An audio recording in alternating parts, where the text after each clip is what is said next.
thing. We've had some overhangs on market sentiment in Asia. If we go back to the last 15 months or so, certainly worries at the start of last year around trade deals in general, the uncertainty in the second quarter, and the subsequent striking of deals. I think your reporter was very, very succinct when he talked about the uncertainty still going forward around, are these numbers real? What are the conditions attached to the deal?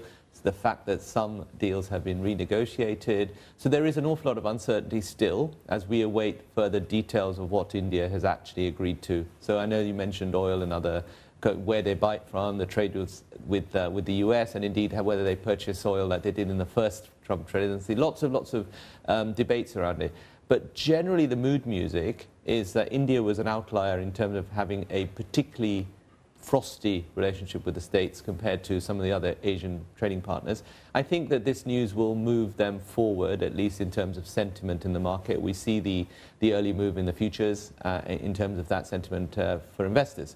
But looking in a wider lens, India has been a very different market. I think North Asia has been very much more geared into the AI trade and indeed the tech trade and the move in markets, whereas we've seen India being a little bit of a laggard on performance because it's much more domestic focused and perhaps a little bit of an overhang on that sentiment of the relationship with the US. So let's hope that this is an opportunity for investors to look a little bit more confidently at India and looking at the potential for outperformance there as well.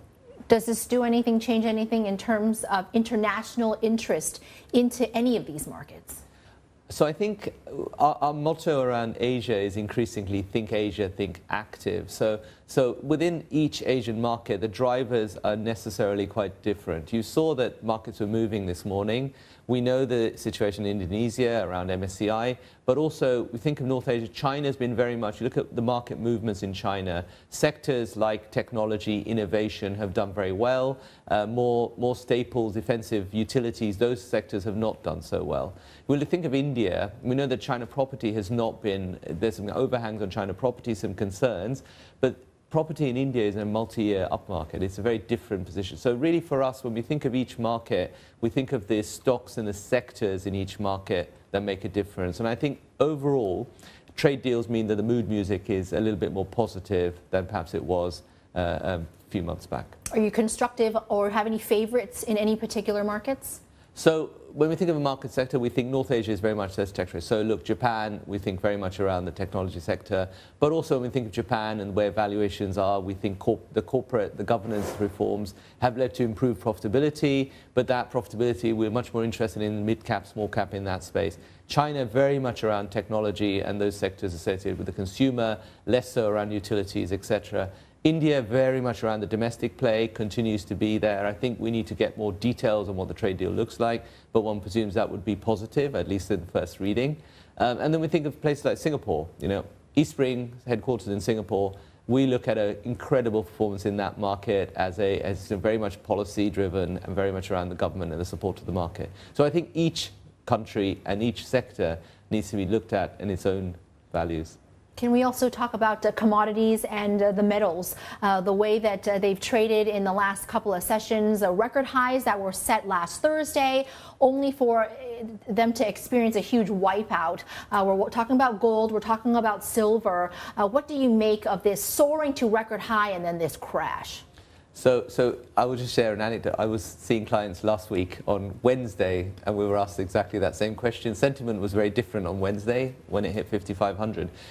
In the end, the attraction in commodities from a portfolio perspective is as a store of wealth. It's not a dividend stock. The valuations are not, it's not based on something fundamental. It's very much around sentiment. And the sentiment was some worries around where the Fed was heading, what the appointment was going to be like. We've seen a correction when the Walsh announcement was made. It got out to markets. Perhaps interest rate, the journey of US interest rates is not quite where we were. The worry of the long end of the curve isn't quite where we were. So very naturally, I think in a portfolio perspective, there was a little bit of drop in the commodities. So that, of course, is seen as volatility. We're looking at the latest numbers, 4,800. Yes, it's recovered a little bit. But to me, gold, commodities, these have been diversifiers. And I think the big message I do want to take to investors, diversification has become increasingly difficult. Markets have been very concentrated, driven by a relatively small number of stocks and a theme from the US, which is spread globally. Diversification is harder in this world where inflation might be a little bit higher than it's been in the past. And we saw in periods last year when bonds and equities were positively correlated. So that's what it takes investors to find diversifying assets. Commodities, of course, is one of those. I want to ask about silver in particular because we know that it has a split personality. Of course, it's a safe haven, but also it has industrial uses, which in terms of supply deficit, that's existed for the last 5 years. We need silver for everything when it comes to solar panels, to semiconductors, and those of course are a very hot topic, hot in demand right now, the latter, semiconductors. So what would you be doing? Would you be buying silver now? How would you be treating these safe havens?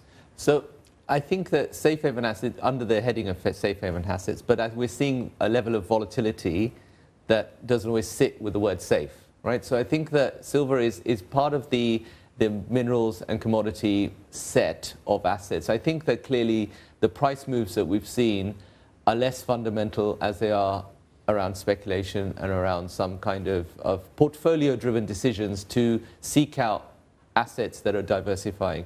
That is going to be driven a little bit more by sentiment, and sentiment has undoubtedly changed a little bit in the last few days. I think that as we look forward, it's very interesting the US's efforts on rare earth minerals, and I think the whole range of assets around commodities and rare earth minerals continue to be a challenge for supply chain. So any efforts to protect the supply chain and protect supplies will hopefully stabilize pricing rather than allowing it to be more speculative.